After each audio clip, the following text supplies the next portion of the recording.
Great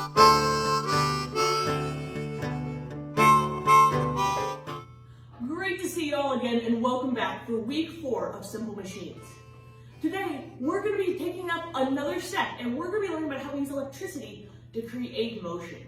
Now, the basic idea for this comes from magnets, which you all have probably played with before, whether they're the horseshoe ones that you're picking up iron grains, or maybe just one you stick on the fridge at home. Magnets have two ends or poles. It's a positive and negative, or sometimes called north and south. And the old saying, opposite attracts, works with magnets. So if you have a north and south, or a positive and negative end, those will pull together. And if you try to put two norths or two positives together, they're going to push each other away. And that's a really important idea that comes next. Because if you can imagine being pulled together or pushing away creates that motion we're looking for. The other key idea here is that electricity, when it's moving through a circuit, like we created last week, creates its own magnetic field. Now, for today, it doesn't really matter how we get there, but the important thing to know is that that magnetic field is created. And we can kind of visualize that through something called the right-hand rule. So imagine that I have a wire sitting here in front of me. I know electricity is flowing across from our negative towards our positive end. I would put my thumb pointing in the direction that electricity is going. And whatever way the fingers on my right hand curl shows me which way my magnetic field is rotating around there.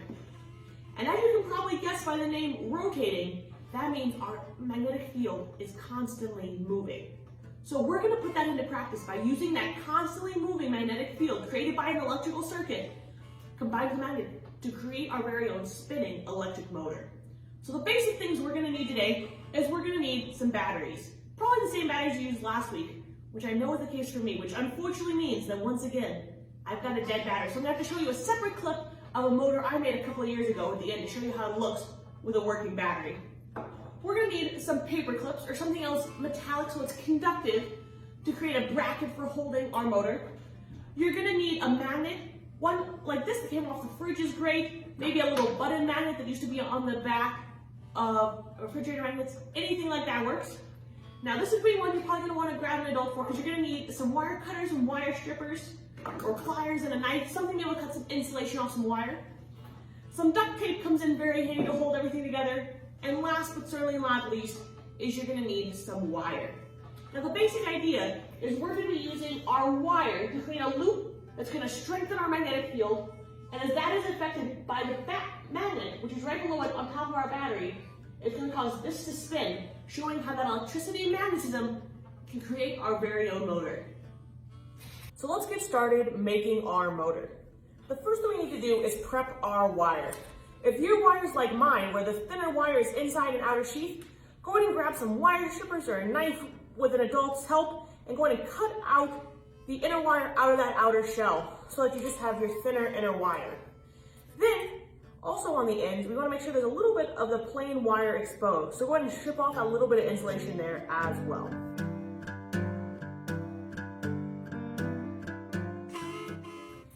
Next, we're going to grab our battery and use it to make our basic spiral. So we're going to grab it, line up. We have a pretty good tail hanging off there. As we're going to carefully wrap this around, making it nice and tight, trying to make our coils line up beside each other. Just like that. And once we have a little bit of tail, we're going to pinch it very carefully to hold it together. And we're going to see how it starts to pull apart like that. So we're going to take the ends of our wire and use it to wrap this and hold it all together.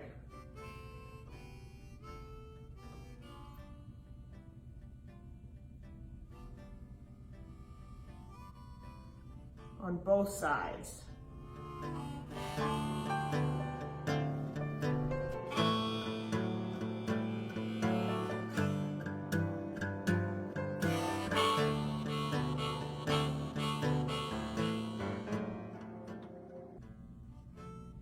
And there we have our spiral for what's going to spin in our motor.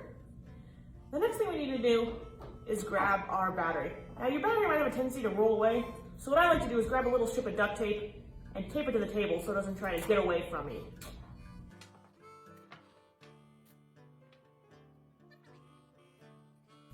You can also get a ball of clay and put it underneath as well.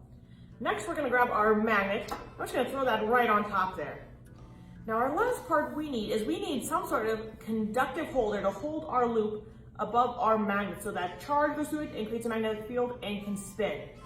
So what we're gonna do is we're gonna grab 2 paper clips right here, and we're gonna grab some pliers. What we're gonna do is we're gonna make a little loop at the end. So we're gonna straighten it out, and we're gonna bend it. It has a nice loop on the end, just like that. We're gonna do that with both paper clips. So open it up. Attach these to each end of our battery, making sure we get a good connection between the metal and the terminal of our battery.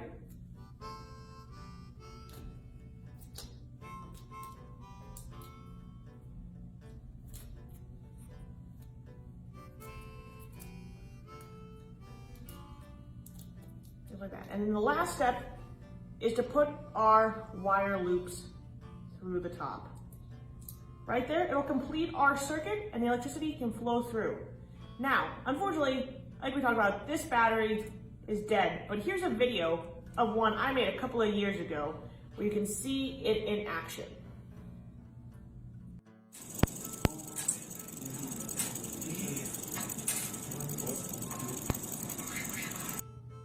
So now you know how to make your very own electric motor, hopefully with a working battery so yours actually spins.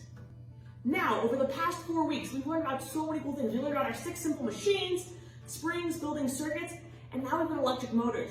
Hopefully all these things together are giving you some amazing ideas for your very own creations. And next week, join me again as we bring them all together to create our very own Rube Goldberg machines. Until then, have an awesome week and keep getting creative out there.